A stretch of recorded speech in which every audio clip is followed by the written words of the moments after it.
سنتے ہیں کہ محشر میں صرف ان کی رسائی ہے، گر ان کی رسائی ہے، لو جب تو بنائی ہے،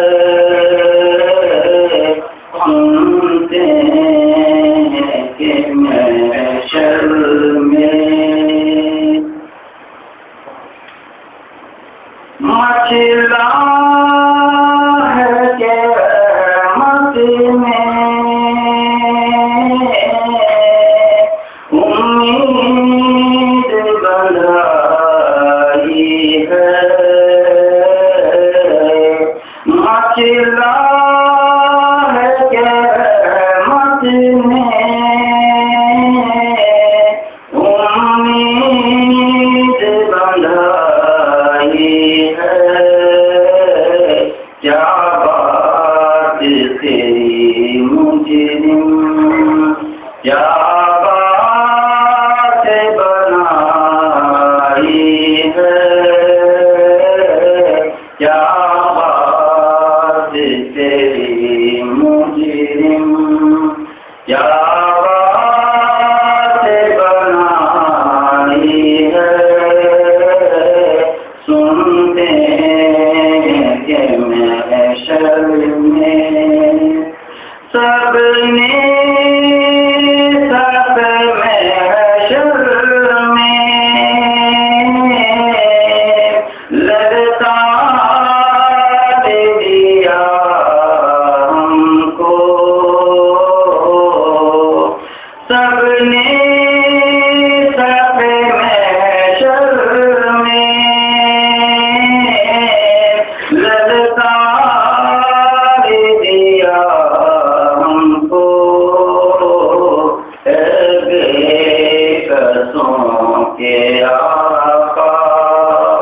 اب تیری دعائی ہے، بے قصوں کے آقا اب تیری دعائی ہے، سنتے ہیں کہ محشر میں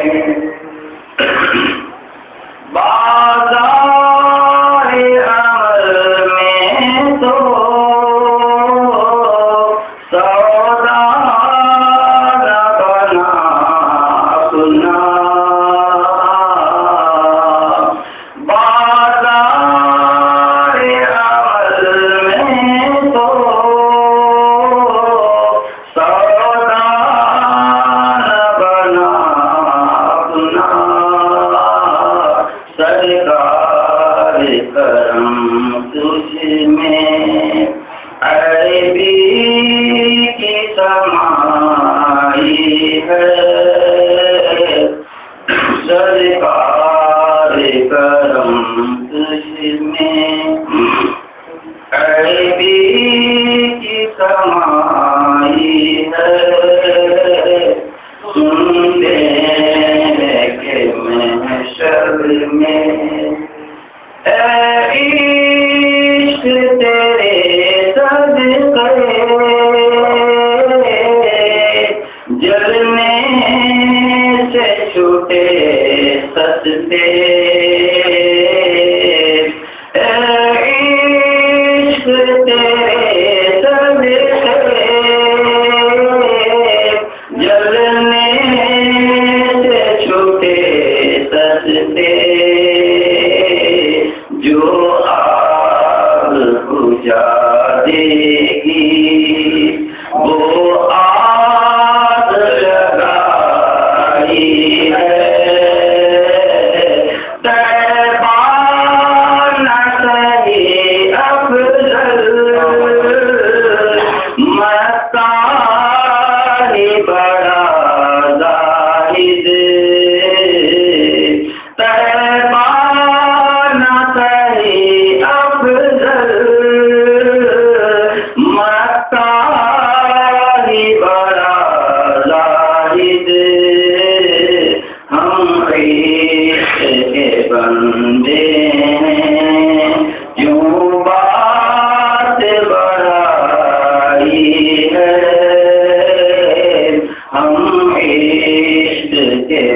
بندے ہیں، ماطلا میں یہ کیا شک تھا، واللہ رضا واللہ صرف ان کی رضائی ہے، صرف ان کی رضائی ہے، سنتے ہیں کہ محشر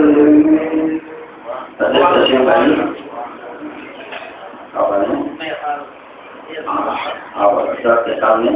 مولانا وقوف ابن احمد صاحب مصباحی تشریف لا رہے ہیں، اور اس کے بعد جو ہے یہ چھپے رستم ہیں کل جھک گئے تھے ان کو بھی آج ظاہر کر دیا جائے گا، اور اس کا استقبال نعرہ تکبیر کے ساتھ ہو، نعرہ تکبیر، نعرہ رسالت، اللہم اہل سنت، مسلک اعلی حضرت،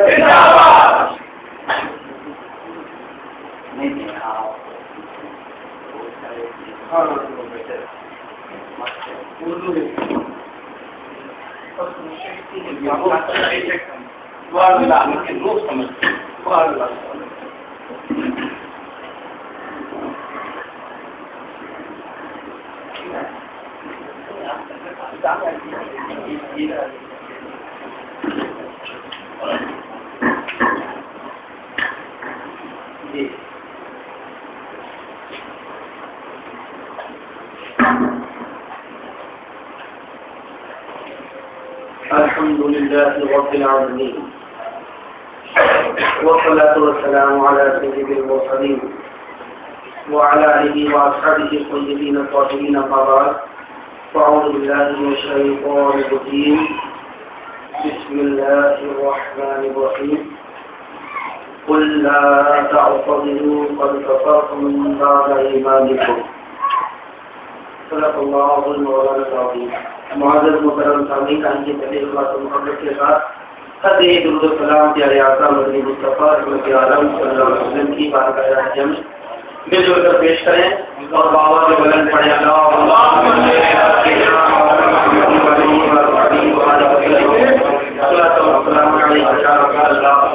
صلی اللہ تعالی علیہ وآلہ وصحبہ وسلم۔ معزز سامعین کرام،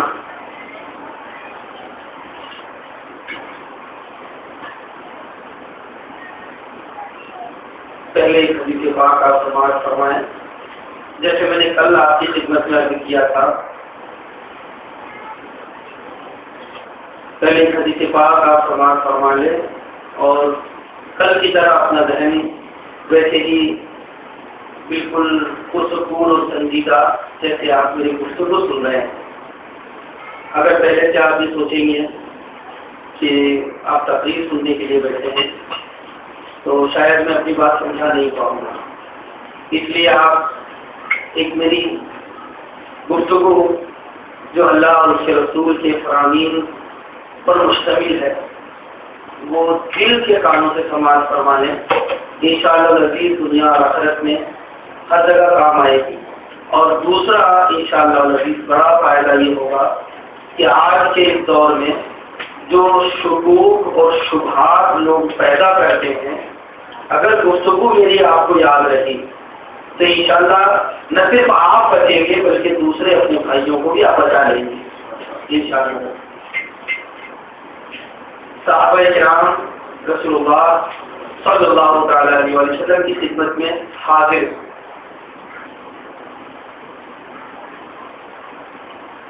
اور ایک اونٹ خدمت اقدس میں حاضر ہوتا ہے، اس کے لیے رسول اللہ صلی اللہ تعالی علیہ وسلم نے حدیث بڑی طویل ہے، مختصر وقت اس لیے میں اپنی جو بات بتانا چاہتا ہوں وہ عرض کر رہا ہوں۔ ایک اونٹ سرکار کی خدمت میں حاضر ہوا، صحابہ نے دیکھا کہ وہ اونٹ رسول اللہ صلی اللہ تعالی علیہ وسلم کے مقدس کانوں کے قریب اپنا منہ لے گیا، اور اونٹ جیسے وہ آواز نکالتا ہے گھوں گھوں کرتا ہے، ایسے ہی جیسے بکری مینا کرتی ہے، اور ہر جگہ اپنا الگ الگ ایسی اونٹ کی جو آواز ہوتی ہے، بجلی کی ایک آواز ہوتی ہے، ایسی اونٹ کی آواز صحابہ نے اس کی گنگناہٹ سنی، رسول اللہ صلی اللہ علیہ وسلم نے فرمایا آمین. یہ اونٹ ہے سرکار کے مقدس کانوں کے اور قریب ہوا اور اس نے پھر وہی گنگن کیا. سرکار نے بھی فرمایا آمین. پھر تیسری مرتبہ اونٹ رسول اللہ صلی اللہ علیہ وسلم کے قریب ہوا اور کان میں اس نے اسی کچھ گنگن کہا اور ابھی تک انتظار میں تھے کہ اونٹ کا منہ جیسے ہی سرکار کے مقدس کانوں سے ہٹے گا تو سرکار جیسے 2 بار فرمایا ویسے ہی تیسری بار بھی آمین فرمائیں. لیکن اس وقت سرکار رحمت عالم کے چہرے اقدس پر صحابہ نے ملال دیکھا اور سرکار کی چشمہ مبارکہ سے آنکھ جاری ہو گئے. اونٹ کی بھی آنکھوں سے دیکھا لوگوں نے کہ اس کی آنکھوں سے آنکھ جاری ہو گئے. صحابہ کرام کو سرکار کے کالم نے دیکھا تو ان کے سر جھک گئے. تھوڑی دیر ہوئی اونٹ وہاں پر موجود تھا چلا گیا. نبی پاک سرکار رحمت عالم نے اپنے مقدس سر پاک کو اٹھایا. صحابہ نے ہمت کی. ایک صحابی رسول سرکار کی خدمت میں پوچھتے یا رسول اللہ اونٹ گن کر رہا تھا اور آپ نے آمین فرمایا ہم سمجھ نہیں سکے. پھر دوبارہ آمین فرمایا ہم نہیں سمجھ سکے. تیسری بار آپ کی مقدس آنکھوں سے آنسو جاری ہو گئے یا رسول اللہ ہم سمجھ نہیں سکے. تو رحمت عالم فرماتے ہیں کہ اونٹ اپنی زبان میں اونٹ آیا تھا اور اپنی زبان میں میرے قریب آ کر گیا. سرکار نے اس پر ایک احسان فرمایا تھا. وہ بڑی کبھی حدیث ہے. سرکار فرماتے ہیں کہ اونٹ اپنی زبان میں یہ کہہ رہا تھا کہ یا رسول اللہ صلی اللہ تعالیٰ علیہ وسلم اللہ تعالیٰ آپ کی امت کو خوب کثیر فرما دے اس کی تعداد کو بڑھا دے. سرکار نے فرمایا آمین. سرکار خوش ہوئے. اچھا اونٹ پر سرکار نے احسان فرمایا تھا تو اونٹ نے نبی پاک صلی اللہ علیہ وسلم کی خدمت میں جا کر کچھ عرض کرنے کی کوشش کی تو اونٹ نے سرکار کی تعریف کی. ایسا نہیں ہوتا کہ آپ تو بہت بڑے بزرگ ہیں آپ تو ایسے ہیں آپ تو ویسے ہیں. اونٹ نے وہاں جا کر سرکار کی امت کے لیے دعا کی. اونٹ بھی اچھی طرح جانتا ہے کہ رسول اللہ سب سے زیادہ اس وقت ہوتے ہیں جب امت کی بات آتی ہے. امت کو یاد کرنا. سرکار رحمت عالم اونٹ کی اس کی زبان. آج ہمارا حال یہ ہے کہ ہم آپ کی زبان نہیں سمجھ پا رہے اور آپ میری زبان نہیں سمجھ پا رہے. انگل کے اردو کی ریاض اور یہ تمل سے لیا تھوڑی تھوڑی سمجھ لیتا ہوں میں. ایک شہر سے دوسری شہر کا ہے. صرف بھارت کے اندر جو زبانیں 17-18 زبانیں بولی لکھی جاتی ہیں ہم وہی نہیں سمجھ پاتے ہیں. لیکن نبی پاک رحمت عالم صلی اللہ تعالیٰ علیہ وسلم کو اللہ رب العزت نے یہ قوت و طاقت دی ہے کہ دنیا کے ہر انسان ہی کی نہیں بلکہ ہر مخلوق کی زبان جانتے ہیں. ہر مخلوق کی زبان سرکار جانتے ہیں اور یہ بات سرکار جانتے ہیں اور ہم رسول اللہ صلی اللہ علیہ وسلم کی حقیقت سے بولے. قرآن مجید میں دیکھیے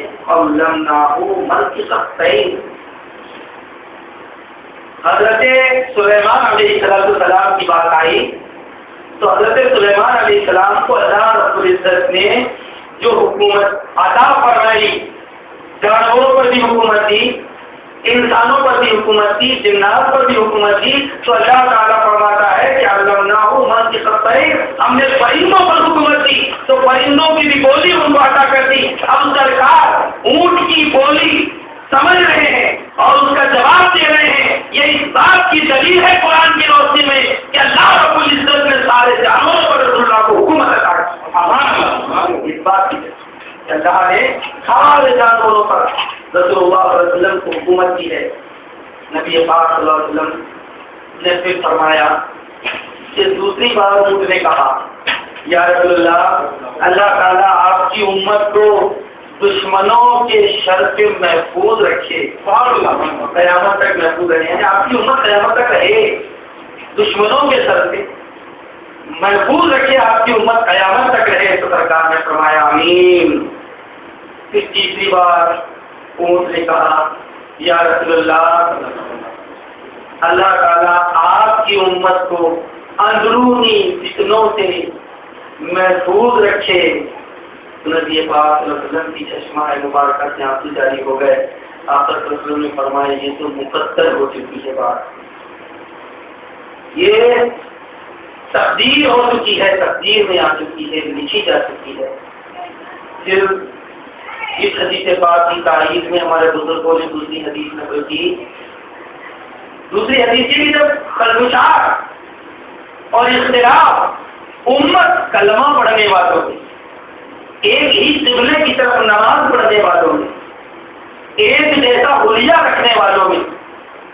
ایک جیسی بات کرنے والوں میں، اسی قرآن کی تلاوت کرنے والوں میں اختلاف اور انتشار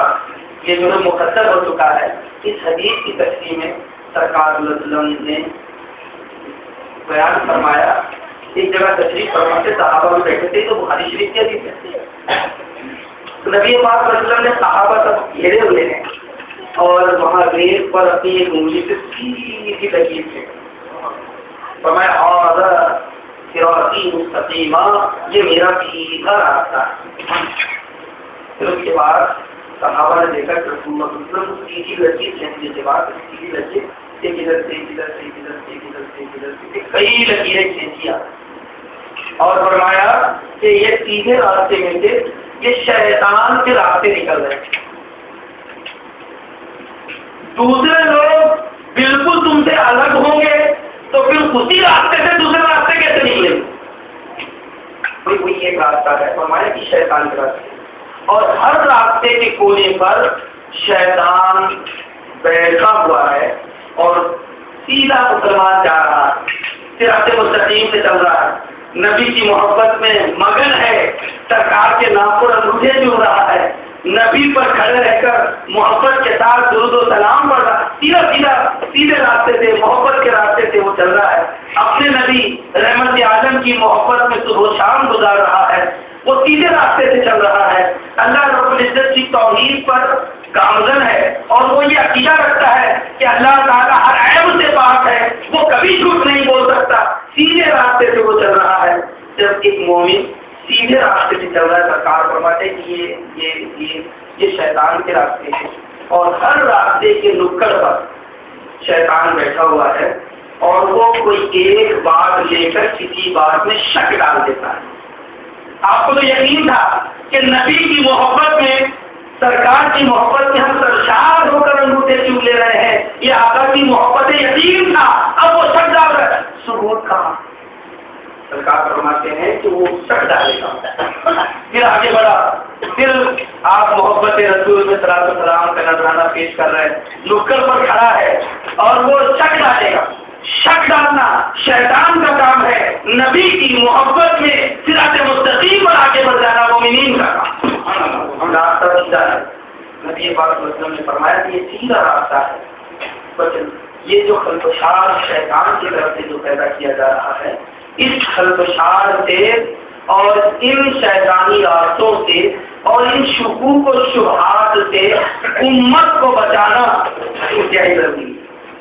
ہے کہ آپ ان دو حدیثوں کی روشنی میں تھوڑی دیر کے لیے غور کیجیے، اور ابھی نہیں کر سکیں تو کبھی تنہائی میں جا کر اطمینان چادر میں جب آپ اکیلے ہو تو ان دو حدیثوں کو اچھی طرح ذہن نشین رکھیے اور پھر غور و فکر کیجیے کہ امت کا اندرونی خلفشار مختصر ہو چکا اور فرمایا کہ صراط مستقیم کے راستے پر، صراط مستقیم ہی کے راستے پر دیکھیے سرکار ایک سیدھی لکیر کھینچتے اور پھر اس کے بعد اس کے بازو سے پیرل ایک دوسری لکیر کھینچتے تھے، اس کے بازو سے ایک تیسری پیرل لکیر کھینچتے تھے، تو یہ متوازی لکیریں یہ بتاتی کہ یہ صراط مستقیم ہے اور یہ دوسری لکیریں بالکل الگ تھلگ ہیں۔ نبی پاک صلی اللہ علیہ وسلم نے اس حدیث میں بالکل الگ تھلگ یہ والے الگ تھلگ کے بارے میں یہاں نہیں بتانا سرکار،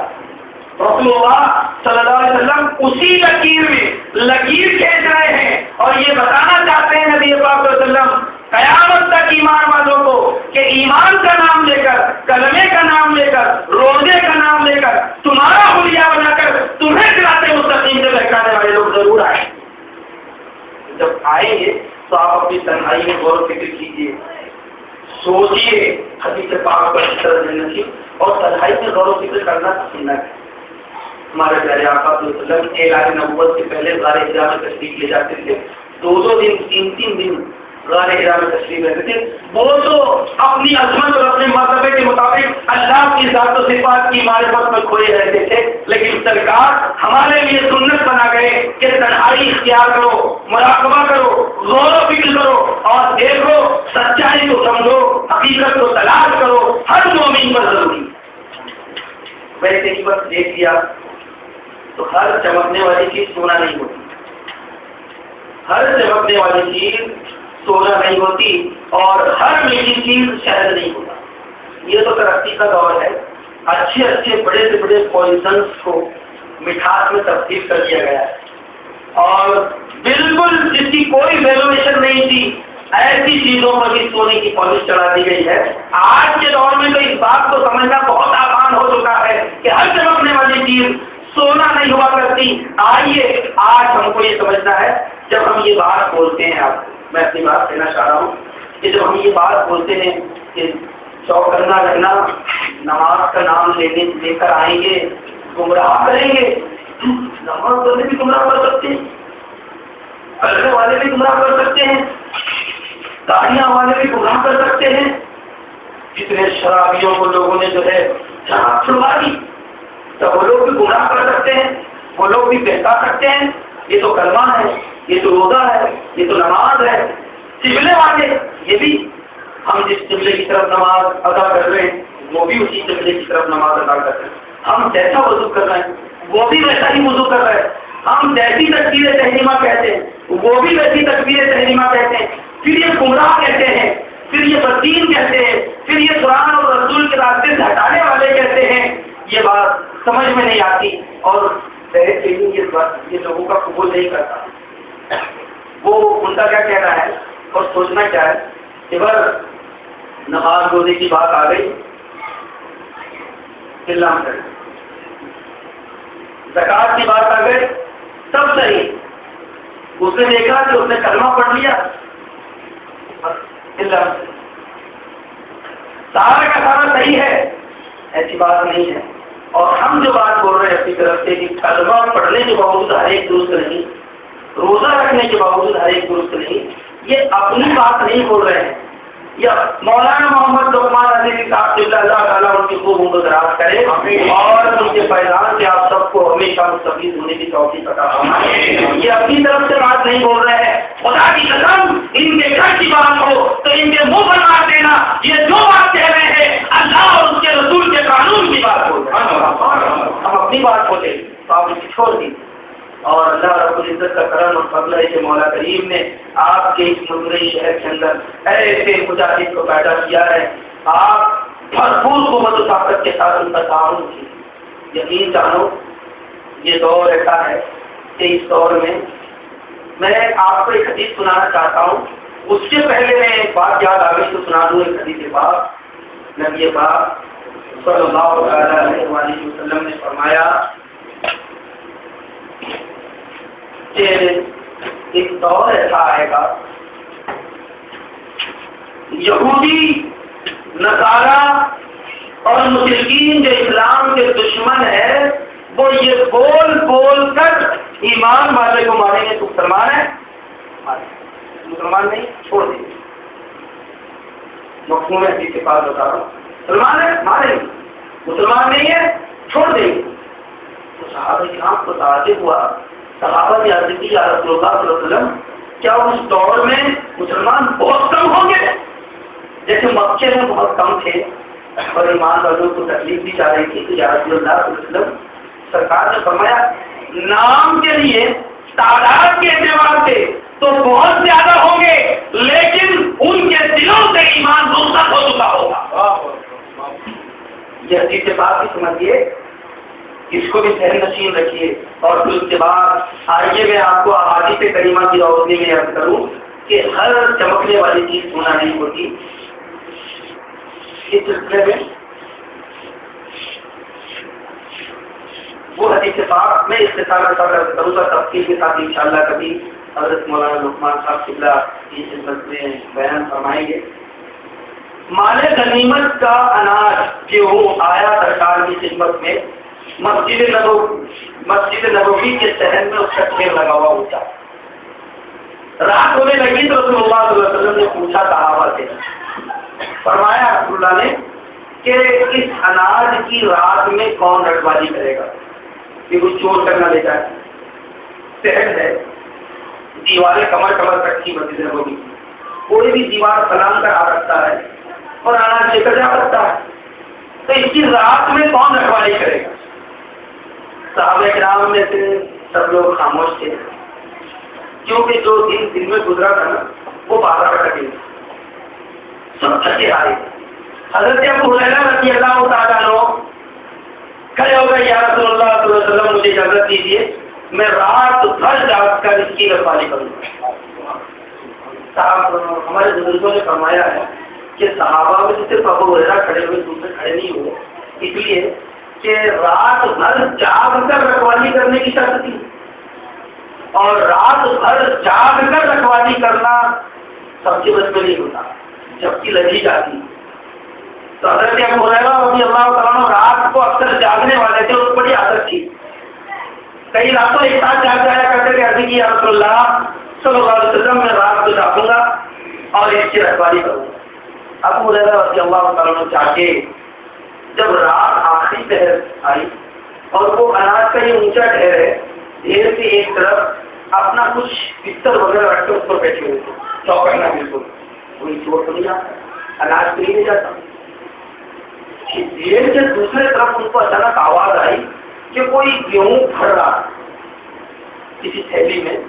وہ اٹھا کر بھرنے کی آواز آتی، آنے کی آواز نہیں آئی، کودنے کی آواز نہیں آئی، لیکن گیہوں بھرنے کی آواز آئی۔ تو یہ چپکے سے ادھر سے گئے، دیکھا اور ایک آدمی ہے وہ گیہوں بھر رہا ہے، گئے اور پیچھے سے اس کو پکڑ لیا، وہ گھبرایا اور اس کو اس نے پکڑا نہیں۔ ارے حضرت چھوڑ دیجیے، میں چور نہیں ہوں، میں بڑا غریب آدمی ہوں، میں جو ہے چور نہیں، میرے بچے بھوکے ہیں گھر میں، اور آپ نہیں، میں تجھ کو نہیں چھوڑوں گا،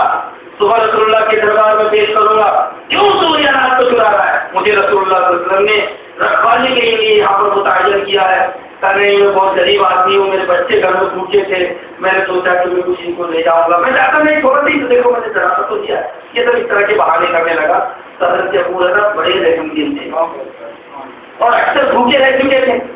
جو بھوکا رہ چکا ہے اسے بھوک کی طرف معلوم ہو، اسی لیے اے ایماندارو، رمضان کا 1 مہینے کا روزہ تم پر فرض کیا گیا ہے،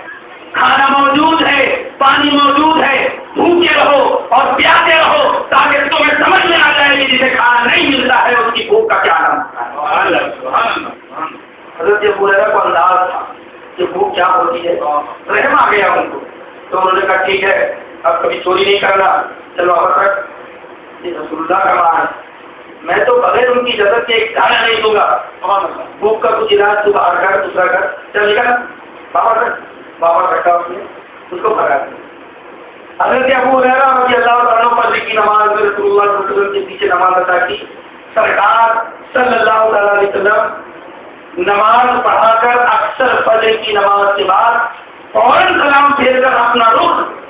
سارے ایمان والوں کی طرف اپنے غلاموں کی طرف کر دیا کرتے۔ اکثر فجر نماز کے بعد سرکار کبھی غائب ہو جاتے تھے، کبھی باہر ہو جاتے تھے، کبھی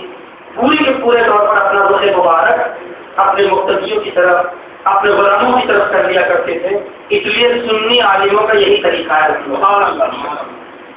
یہ سنت والے ہیں الحمدللہ، ہمارے سنی عالموں کا یہ طریقہ ہے کہ وہ دائیں یا بائیں یا پھر اپنا رخ جو ہے، اور دوسرے لوگ تو ایسا ہے کہ بس ادھر ہی وہ ہے، ادھر ہی دعا ہے، ادھر ہی وہی چلے، نہ مسافہ ہے، نہ ملت ساری ہے، نہ اتحاد ہے، نہ محبت ہے، کوئی بات نہیں، مولا کریم ان کو سمجھ کے پاتے۔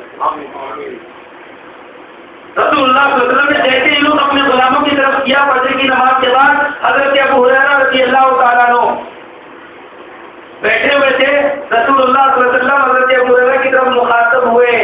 اور فرمایا اے ابو ہریرہ تمہارے رات کے چور کا کیا ہوا؟ حضرت ابو ہریرہ نے ابھی ذکر نہیں کیا، خود سے نہیں کہا کہ رسول ایک چور آیا تھا اور اس نے ایسا کیا اور اس نے ویسا کیا. سرکار فرماتے ہیں ابو ہریرہ تمہارے رات کے چور کا کیا؟ ہاں یا رسول اللہ ایک چور آیا تھا اور وہ چاول گیہوں چرا رہا تھا, میں نے اس کو پکڑ لیا. سرکار میں نے پکڑ لیا لیکن وہ کہہ رہا تھا میرے بچے بھوکے ہیں اور رو رہا تھا, وہ میں نے اس کو چھوڑ دیا. ابو ہریرہ وہ جھوٹا ہے. وہ وعدہ کر کے گیا کہ اب چوری کبھی نہیں کرے گا. وعدہ کبھی نہیں کرے گا, پھر رات میں آئے گا جو کرنا رہنا. سبحان اللہ. ایک بات تو رسول اللہ صلی اللہ علیہ وسلم نے یہ بتائی کہ رات میں چور آیا تھا. سبحان اللہ. یہ ابو ہریرہ کو گزری ہوئی بات سرکار نے بیان فرما دی. یہ گزری ہوئی بات پاسٹ ٹینس کی بات غیب ہے, چھپی ہوئی بات ہے. آقا نے یہ بیان فرما دی اور آنے والی رات میں وہ ضرور آئے گا. یہ رسول اللہ صلی اللہ علیہ وسلم نے بتا دی, یہ آنے والی بات ہے, فیوچر ٹینس کی بات ہے. یہ رسول اللہ صلی اللہ علیہ وسلم کا یہ وعدہ ہے. سبحان اللہ. نعرہ تکبیر, اللہ اکبر, یا رسول اللہ, نعرہ سنت, زندہ باد. نعرہ تکبیر, اللہ اکبر, نعرہ رسالت, یا رسول اللہ, رسول العلماء, زندہ باد, فاضل العلماء, زندہ باد, نعرہ تکبیر, اللہ اکبر, نعرہ رسالت, یا رسول اللہ.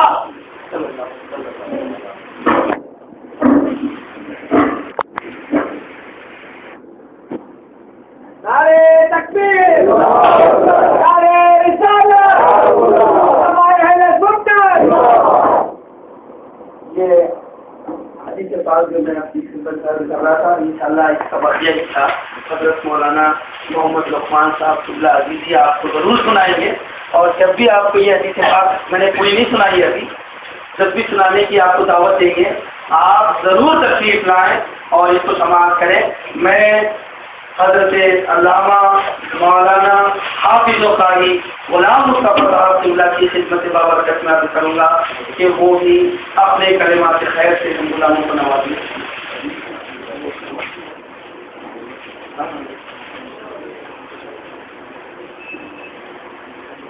نعرہ تکبیر, اللہ اکبر, نعرہ رسالت, یا رسول اللہ, نعرہ سنت, زندہ باد. ماشاءاللہ.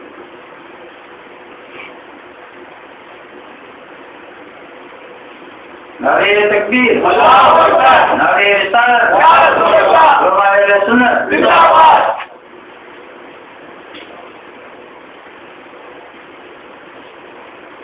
نعرہ تکبیر, اللہ اکبر, نعرہ رسالت, یا رسول اللہ, نعرہ سنت, زندہ باد. مسلک اعلیٰ حضرت, زندہ باد. نعرہ تکبیر, اللہ اکبر, نعرہ رسالت, یا رسول اللہ, نعرہ سنت, زندہ باد. مسلک امام احمد رضا, زندہ باد.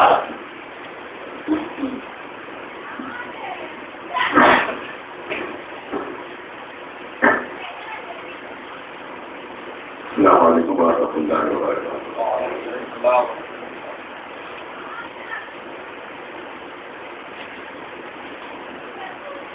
آپ تمامی حضرات اپنے آقا نعمت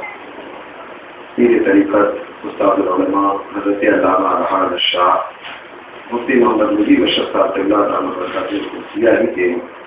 خطاب کو سننے کے لیے آئے ہیں, اور ہماری بھی خواہش یہی ہے کہ حضرت کی کو سنا جائے, لیکن ہمارے کرم فرما حضرت مولانا لقمان صاحب اور مولانا محمد صاحب نے کھڑا کر دیا ہے. دو شعر حضرت کی نعت کے سن لیں.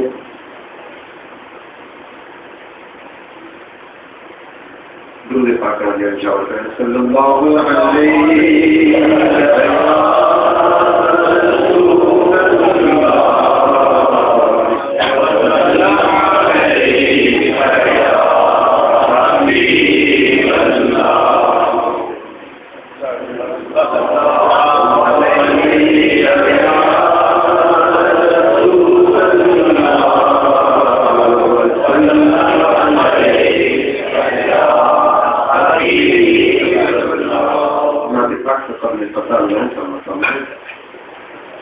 مہرو مہسی نفذ میں زیادتی ملی, مہرو مہسی نبض میں ضیاء سے ملی روشنی دل کو نور الہدیٰ سے ملی قادری سلسلہ ہے مقدس میرا قادری سلسلہ ہے مقدس میرا مجھ کو نسبت یہ احمد رضا سے مجھ کو نسبت یہ احمد رضا سے ملی روشنی دل کو نور الہدیٰ سے ملی دل پاک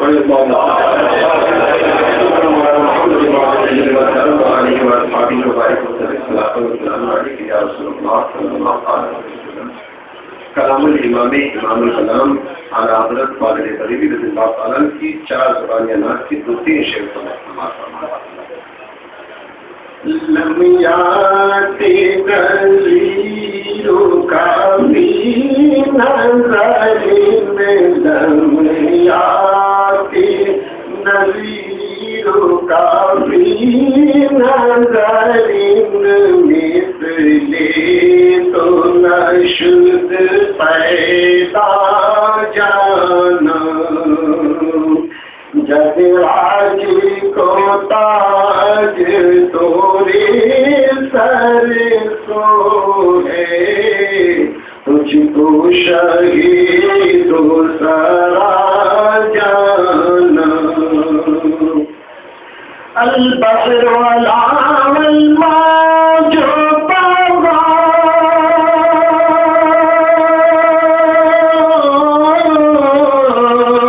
البحر والعام الماء جو من دے کر سو طوفان ہوش ربا من دے کر سو طوفان ہوش ربا مجھار میں ہوں ڈگری ہے ہوا مری نیا پار لگا جانا لمیاتی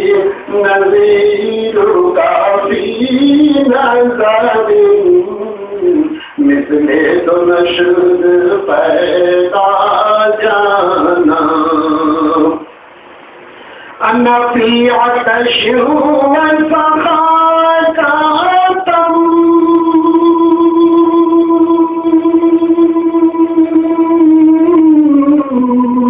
انا فی عطش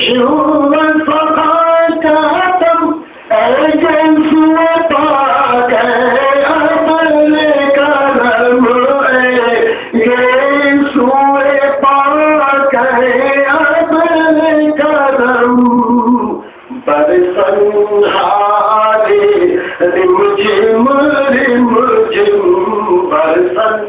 ہارے رمجم رمجم دو خون ادھر بھی گرا جانا لمیاتی نظیر کا بھی نظر مثل تو نشد پیدا جانا. محترم سامعین، حضرت کی حاضری میں بولنا یہ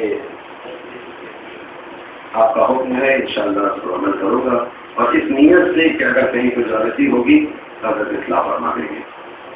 نحمدہ و نصلی علی رسولہ الکریم، اما بعد فاعوذ باللہ من الشیطان الرجیم، بسم اللہ الرحمن الرحیم. ومن یعمل مثقال ذرۃ خیرا یرہ ومن یعمل مثقال ذرۃ شرا یرہ. صدق اللہ العظیم. آئیے سب سے پہلے ہمارا مل کر اپنے آقا مولا دو عالم کے مالک و مختار روح فضا جناب محمد رسول اللہ صلی اللہ علیہ وسلم کی بارگاہ دے کر سلام میں اپنی محبت و عقیدت کا اظہار کرتے ہوئے درود پاک کا آپ اشارہ کریں.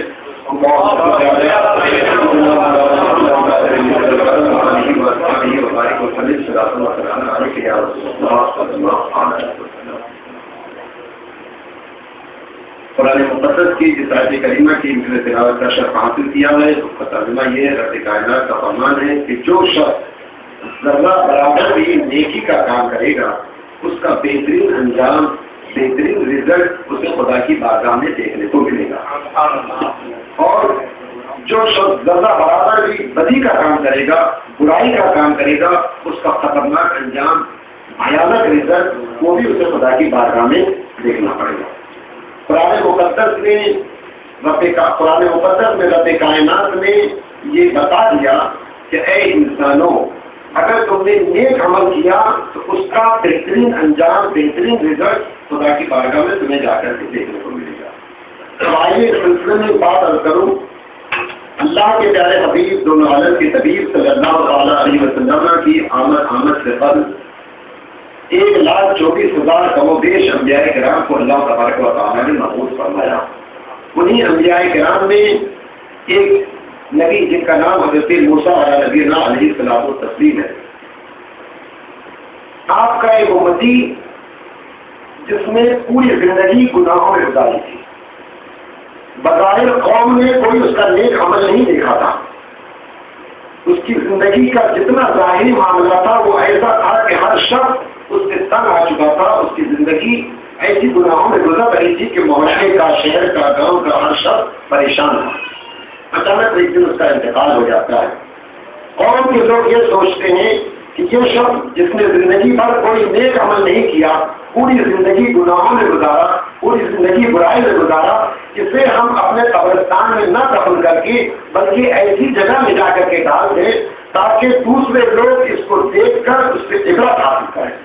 کہ اگر ہم نے اپنی زندگی گناہوں میں گزاری تو ہمارا بھی یہی انجام ہوگا کہ ہمیں مسلمانوں کے قبرستان میں نہ دفن کیا جائے گا، نہ ہماری نماز جنازہ پڑھی جائے گی، اور نہ ہمیں کفن دفن کیا جائے گا۔ تو اس شخص کے ساتھ ہی اس قوم کے لوگوں نے یہی پہلے میٹنگ کی، اور میٹنگ کرنے کے بعد یہ طے کیا کہ اسے لے جا کر کچرا جہاں پھینکا جاتا ہے وہاں پھینک دیا جائے۔ اس شخص کو لے جا کر کے وہاں قوم کے لوگوں نے پھینک دیا۔ جب پھینک دیا اور قوم پھینک کر کے واپس آئی تو اللہ تبارک و تعالیٰ نے حضرت موسیٰ کلیم اللہ کی بارگاہ میں حضرت جبریل امین کو بھیجا کہ اے جبریل، جاؤ میرے نبی موسیٰ کے پاس اور جا کر کے کہو کہ میرے امتیوں، اگر تم یہ چاہتے ہو کہ میں اپنا عذاب تم پر نہ نازل کروں تو میرے اس نیک بندے کو اس جگہ سے اٹھا کر کے لاؤ اور لا کر اسے غسل دو، اسے کفن پہناؤ، اس کی نماز جنازہ پڑھو اور اسے مسلمانوں کے قبرستان میں دفن کرو۔ حضرت موسیٰ علیہ السلام کے پاس جب آ کر حضرت جبریل نے یہ پیغام سنایا، رب کا یہ فرمان بتایا، تو حضرت موسیٰ علیہ السلام و تسلیم نے اپنے قوم کے لوگوں کو جمع کیا اور پوچھا کہ بتاؤ آج کوئی اللہ کا نیک بندہ انتقال کیا ہے جس کے ساتھ تم نے اس طرح کا برتاؤ کیا کہ اسے لے جا کر کوڑے اور کرکٹ کی جگہ پر پھینکا ہے؟ تو قوم کے لوگوں نے کہا کہ یقیناً ایک شخص کا انتقال تو ہوا ہے اور ہم نے اس کے ساتھ یہ کیا، آخر معاملہ کیا ہے؟ آپ ہمیں کیوں بلا کر کے اس بات میں پوچھ رہے ہیں؟ تو حضرت موسیٰ علیہ السلام نے فرمایا کہ میرے پاس حضرت جبریل رب کا پیغام لے کر آئے ہیں اور وہ یہ کہہ رہا ہے کہ رب کا فرمان یہ بتا رہے ہیں حضرت جبریل کہ میرا وہ نیک بندہ تھا جس کے ساتھ آپ کی قوم نے اس طرح سے کام کیا۔ حضرت جبریل علیہ السلام کا یہ فرمان سن کر رب کی طرف سے یہ فرمان آیا، حضرت جبریل نے مجھے یہ پیغام دیا، اس لیے میں نے تم سب کو جمع کیا کہ ایک اللہ کے نیک بندے کے ساتھ تم نے ایسا غلط برتاؤ کیا ہے۔ حضرت موسیٰ علیہ السلام کے امتی کہتے ہیں کہ حضور وہ بہت ہی بڑا گنہگار تھا، فاسق و فاجر تھا، اس کی زندگی میں کوئی نیک عمل ہم نے نہیں دیکھا تھا اور ہم نے اس لیے اس کے ساتھ یہ کیا کہ تاکہ ہماری قوم کے دوسرے لوگ اس واقعے کو دیکھ کر عبرت حاصل کریں گے اور گناہوں سے بچیں گے، اس لیے ہم نے ایسا کام کیا۔ حضرت موسیٰ علیہ السلام آپ اللہ کے کلیم تھے، آپ رب سے کلام فرماتے تھے۔ اللہ کے کلیم نے رب کی بارگاہ میں کی، اے مولا میری قوم تو یہ کہہ رہی کہ آج جس کا انتقال ہوا وہ گنہگار ہے، فاسق و فاجر ہے، کسی نے اس کا کوئی نیک عمل نہیں دیکھا، اور تو کہہ رہا ہے کہ میرا نیک بندہ انتقال کیا، یہ معاملہ سمجھ میں نہیں آ رہا ہے۔ تو رب کائنات نے حضرت موسیٰ کلیم اللہ کی بات حضرت موسیٰ نے جب رب کی بارگاہ میں عقیدہ پیش کیا تو رب تبارک و تعالیٰ فرماتا ہے، اے موسیٰ تمہاری قوم نے جو دیکھا وہ بالکل درست ہے، بظاہر اس کا کوئی نیک عمل نہیں تھا، لیکن ایک وہ نیک عمل تھا جو اس نے زندگی میں کیا تھا، جس نیک عمل کو وہ کرنے والا بندہ جانتا ہے یا میں رب ہونے کے اعتبار سے میں جانتا ہوں۔ بظاہر اس کا کوئی نیک عمل لوگوں کے سامنے نہیں تھا، لیکن ایک چھوٹا سا عمل تھا جو بہت چھوٹا تھا بظاہر، لیکن وہ نیک عمل مجھے بہت پسند آیا، اور اس چھوٹے سے نیک عمل کو میں نے اپنی بارگاہ میں قبول کر کے اس کے تمام گناہوں کو معاف کر کے اپنے نیک بندوں میں شامل کر دیا۔ حضرت موسیٰ علیہ السلام کو رب کا یہ پیغام سنا، حضرت موسیٰ علیہ السلام نے رب کا یہ پیغام سنا تو پھر فرمانے لگے کہ اے مولا مجھے بھی وہ راز بتا دے کہ وہ راز کیا ہے، تاکہ میں اپنے قوم کے سامنے بیان کر دوں، تاکہ میری قوم بھی اس نیک عمل سے واقف ہو جائے۔ پھر رب کی بارگاہ میں جب آپ نے عریضہ پیش کیا تب تبارک و تعالیٰ فرماتا ہے کہ اے موسیٰ وہ توریت، وہ کتاب مقدس جو میں نے تم پر نازل کی جس کا نام توریت ہے، ایک دن اس گنہگار کے دل میں خیال آیا کہ لاؤ اپنے نبی پر نازل شدہ کتاب توریت مقدس کی میں زیارت کروں، اس کی تلاوت کروں۔ کچھ کر کے پاک صاف ہو کر اس نے توریت مقدس کو اٹھایا اور جیسے ہی پڑھنا شروع کیا، پڑھتے پڑھتے میرے نبی آخر الزمان میرے پیارے حبیب جناب محمد رسول اللہ صلی اللہ علیہ وسلم کے اوصاف حمیدہ کو اس نے پڑھا۔ جب میرے نبی جن کو میں آخر زمانے میں بھیجنے والا ہوں اس توریت مقدس میں اس نبی آخر الزمان کے اوصاف کو پڑھا تو اس کے دل میں محبت پیدا ہوئی، اور اس محبت کے جذبے سے سرشار ہو کر اس نے میرے حبیب کے نانے نانی اس نے گرامی کو بوسہ دے لیا، میرے حبیب کے نام کو آنکھوں سے لگا لیا، میرے حبیب کے نام کو سر پر رکھ لیا۔ اس کا یہ عمل بظاہر بہت چھوٹا تھا، لیکن یہ عمل مجھے اتنا پسند آیا، اتنا پسند آیا، میرے حبیب کے نام کی تعظیم کرنا مجھے اتنا پسند آیا کہ میں نے اس کی زندگی کے سارے گناہوں کو معاف کر کے اپنے نیک بندوں میں شامل کر دیا۔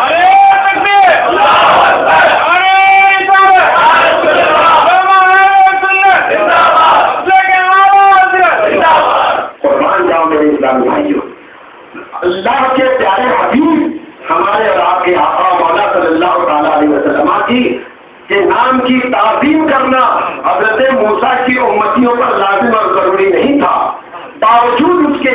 کے دل میں ایک محبت پیدا ہوئی، اس نے ہمارے نبی کے نام کو بوسہ دے دیا، آنکھوں سے لگا لیا، سرکار کے نام کو سر پر رکھ لیا تو وہ گنہگار سے نیکوکار بن گیا۔ تو ہم تو اس نبی آخر الزمان کے وفادار امتی ہیں، ہمارے آپ کے لیے کتنا زیادہ ضروری ہے کہ جب سے ہم اپنے آقا مولا صلی اللہ علیہ وسلم کا نام نامی اس میں گرامی سنا کریں تو کم از کم درود پاک صلی اللہ علیہ وسلم پڑھ لیا کریں، نبی کا نام اس میں پاک محمد صلی اللہ علیہ وسلم آئے تو اسے ہاتھوں سے لگا دیا کریں۔ تو ہم تبارک و تعالیٰ کو ہمارا یہ چھوٹا سا عمل اگر پسند آ گیا، اور یقیناً پسند آئے گا جب حضرت موسیٰ علیہ السلام کا امتی ہمارے نام کی تعظیم، نبی کے نام کی تعظیم کرے تو وہ اللہ کا نیک بندہ بن جائے۔ تو ہم تو رسول باوقار کے وفادار امتی ہیں، ہم نے اگر اس نام کی تعظیم کی، اس نام کا احترام کیا تو یقیناً ہماری راہ کی بخشش کا بھی ذریعہ بن جائے گا۔ اللہ تبارک و تعالیٰ مجھے بھی اور آپ سب کو بھی چھوٹے سے چھوٹے نیک عمل کرنے کی توفیق عطا فرمائے، اور ہم سب کو مل جل کر ایک ہو کر کام کرنے کا سچا جذبہ عطا فرمائے۔ السلام علیکم۔ اب آئیے حضرت والا کا خطاب شروع ہو، ہم اور آپ نعرہ تکبیر و رسالت بلند کریں۔ نعرہ تکبیر، نعرہ رسالت،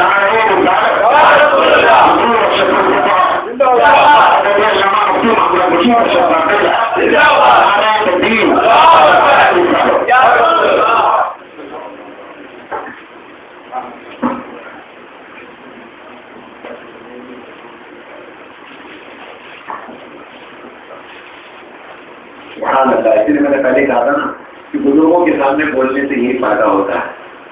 دیکھیے اصلاح ہو گئی نا، میری زبان سے یہ نکلا کہ حضرت موسیٰ علیہ السلام کے امتیوں کے لیے ہمارے نبی کی نام کی تعظیم کرنا فرض واجب نہیں تھا، تو حضرت فرمانے نہیں، ایسا نہیں ہے، ہر نبی کی امت کے لیے ہمارے نبی کی تعظیم کرنا ضروری تھا۔ ہمارے ہاتھ میں تو نہیں ہے، لیکن اس امت کے لیے جزاک اللہ۔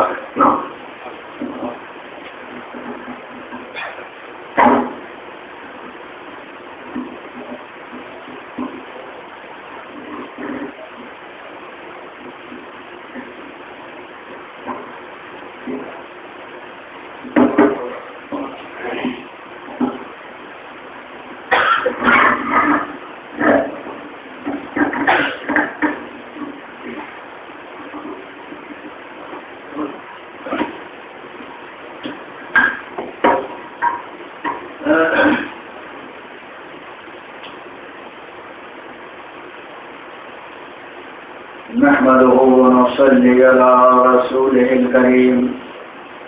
أما بعد فأعوذ بالله من الشيطان الرجيم بسم الله الرحمن الرحيم إن الذين قالوا ربنا الله ثم استقاموا تتنزل عليهم الملائكة ألا تخافوا ولا تحزنوا وأبشروا بالجنة التي كنتم